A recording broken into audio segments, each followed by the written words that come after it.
We are in the middle of Mississippi County in Arkansas, close to the Mississippi River, and we're talking to Ryan Sullivan today about his harvest this year.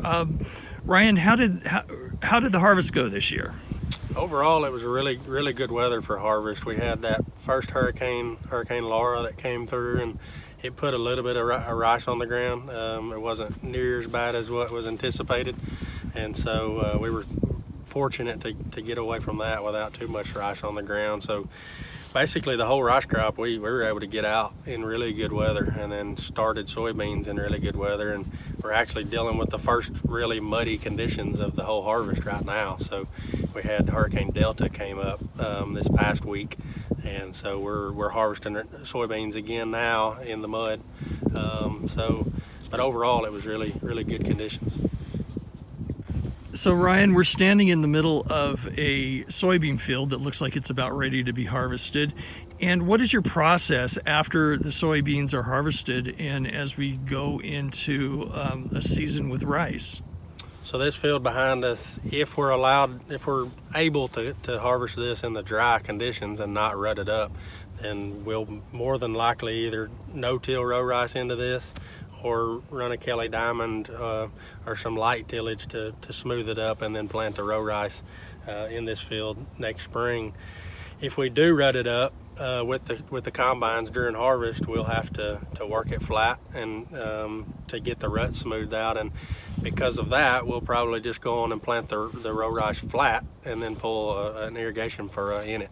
So it kind of gives you flexible two different ways that we can do it. We can do it a minimal approach if we harvest in good conditions, or we can go on and work the ground flat and plant it flat and pull the furrows later, whichever the soil conditions allow us.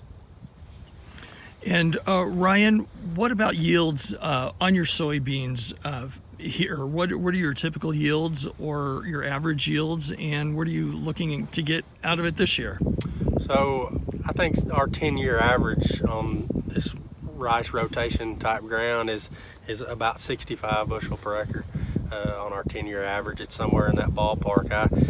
The yields up to this point of the soybeans this year are above average. We're gonna beat the 10-year average this year with our soybeans for sure, and that's really attributed to getting them planted early and no flood rains this spring. We had a lot of rain this spring. It was a wet spring, but we didn't have any huge flood rains, and that's what messes our soybean crop up here in the low delta is the floods, the backwater.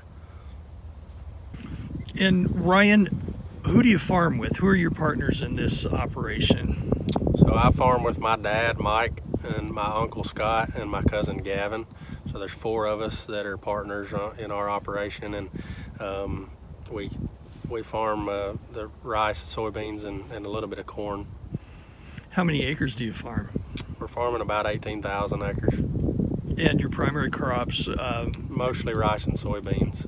We're rotating the rice and the soybeans every year, and on some loamier type soil we're rotating corn in there every few years or so on that sandier soil.